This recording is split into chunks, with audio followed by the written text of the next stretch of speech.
હળવદ મામલતદાર ઓફિસે મોરબી પ્રાંત અધિકારી સાહેબ શ્રી આવેલા અને આપણા એમએલએ પણ ભાઈ પ્રકાશભાઈ પણ હાજર આવેલા છે.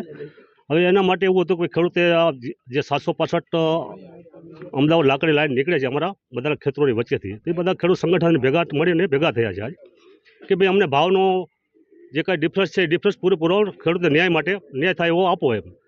તો એના માટે દર વર્ષે દર 2 દિવસે 5 દિવસે ખેડૂતના જે કંપનીવાળા છે એ હિટાચી મશીનો લઈને આવી જાય છે, ખેડૂતના ખેતરો ખૂબ મોટું નુકસાન કરે છે અને કોઈ ભાવતાલ નક્કી કરતા નથી. તો એના માટે ખેડૂતો સંઘર્ષ કરે છે આ છેલ્લા 6 મહિનાથી. તો એ ભાવ માટે કન્ડિશન થતી નથી કોઈ કે ભાઈ ભાવ તમને ભાવ મળશે. આજે ભાવ માટે નક્કી થયું કે ભાઈ 979 રૂપિયા તમને કોરિડોર ફલના અને 675 રૂપિયા કોરિડોરના મળશે પ્રતિ ચોરસ મીટર. તો એ હળવદ તાલુકાના ખેડૂતો કોઈને મંજૂર છે નહીં. હળવદ તાલુકાની મોંઘામોલી જમીન છે કે જે લાખો રૂપિયા આજ મારી જમીન છે, દાખલા તરીકે મારી જમીન છે, મારી 40 વીઘાની વાડી અંદર પડે છે. તો મારી 40 વીઘા જમીન અત્યારે 10 લાખ 15 લાખ રૂપિયા વીઘો માગે છે, તો હું 5 લાખે કોઈ લેવાનું નથી કાલે. તો અમારે શું કરવાનું? તો જેથી કરી અમે માનને સંતોષ માની કે હાલો થાંભલો આવશે 10, 20, 25, 50 લાખ રૂપિયા આવશે તો આપણે એરિયામાં એમાં મામલતદાર કચેરી આજે બધા ખેડૂતને ભેગા કર્યા હતા. પ્રાંત અધિકારી સાથે મિટિંગ હતી અમારી ભાવને લઈને. એ લોકોએ પોલનો ભાવ અમને 979 રૂપિયા આપ્યો છે અને આજે કોરિડોરનો ભાવ ડિક્લેર થયો છે અત્યારે જ હજી. એ કોરિડોરનો ભાવ એ લોકોએ 675 રૂપિયા આપ્યો. એટલે ખેડૂતને 675 રૂપિયા મંજૂર નથી, કારણ કે 2021માં 1003 રૂપિયા આપ્યા હતા. તો 2025માં GR 979 ખેડૂતે સ્વીકાર લીધો કે ભલે હાલો 979 રૂપિયા GR આપ્યો.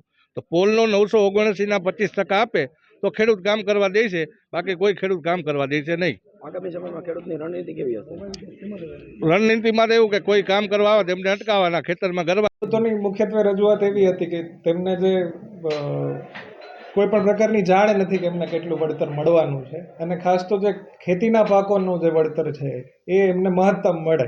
તે માટે અહીંયાથી કંપનીઓને અમે સૂચના આપી છે કે તેમના જે પણ લોકો ત્યાં કામ માટે જાય છે તે યોગ્ય નોટિસમાં એમને આગોતરી જાણ કરે ખેડૂતને કે આટલું વળતર તેમને પોલ માટે અને કોરિડોર માટે મળવાનું છે.